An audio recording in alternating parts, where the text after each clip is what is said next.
ధనస్సు రాశి ఎవరికి ధనస్సు రాశి కింద వస్తారో అంటే కనుక ఏ సంవత్సరంలో అయినా నవంబర్ 23 నుండి డిసెంబర్ 22 వరకు జన్మించిన వాళ్ళ జన్మ తేదీ అవుతుందో బర్త్ డేట్ వాళ్ళందరూ కూడా ధనస్సు రాశి అవుతారు మనకి సౌరమానం ప్రకారం.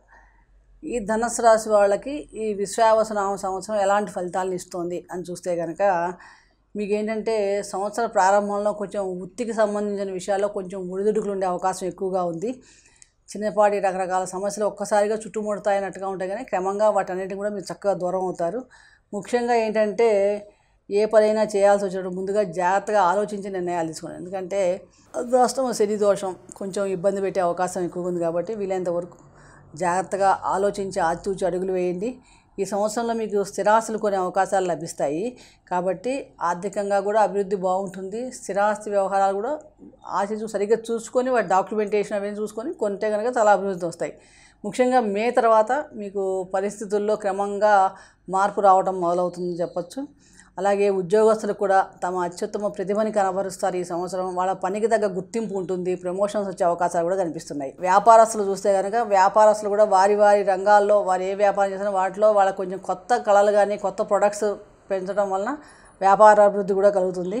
ముఖ్యంగా ఏంటంటే ప్రారంభం కంటే కూడా ఉత్తరార్ధంలో సమయం గడిచే కొద్దీ కూడా మీకు అన్ని వ్యవహారాలు కూడా మంచి మార్పులు రావడానికి అవకాశం ఎక్కువగా ఉంది. అలాగే మీరు ఆశించిన ఫలితాలు కూడా క్రమేణా సంవత్సరాంతం వచ్చేటప్పటికి మీరు అన్ని పనులు కూడా విజయావకాశాలు చక్కగా మీరు కూడా ఈ కుటుంబంలో కూడా సంతోషకరమైన వాతావరణం చాలా బాగుంటుంది అన్నమాట. ముఖ్యంగా ఈ సంవత్సరం అంతా ఏంటంటే ఈ ధనుసు రాశి వారు కొంచెం ఆరోగ్య విషయంలో చాలా జాగ్రత్తగా ఉండాలి.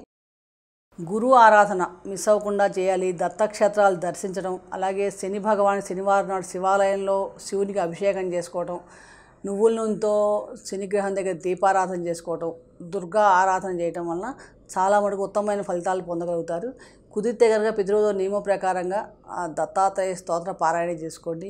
దత్త చరిత్రని పారాయణ కూడా చేయండి. దానివల్ల మీకు మంచి అనుకూలమైన ఫలితాలు అవుతాయి. సూర్యారాధన చేయడం వల్ల కూడా చక్కగా మీ తండ్రి గారి ఆరోగ్యం బాగుంటుంది. మీ పూర్వపుణ్యం కలిసి వచ్చి అనుకున్న పనులన్నీ కూడా ఆటంకాలు లేకుండా నెరవేరడానికి అవకాశం ఎక్కువగా ఉంది.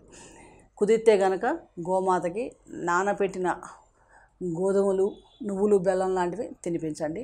మంచి ఫలితాలు కలుగుతాయి. ఈశ్వరుని అనుగ్రహం వల్ల మీకు ఈ సంవత్సరం అంతా కూడా సంపూర్ణ ఆయుష్, ఆరోగ్యం, ఐశ్వర్యం కలగాలని ప్రార్థిస్తూ సర్వే జనా సుఖినో భవంతు. శుభం భూయాత్.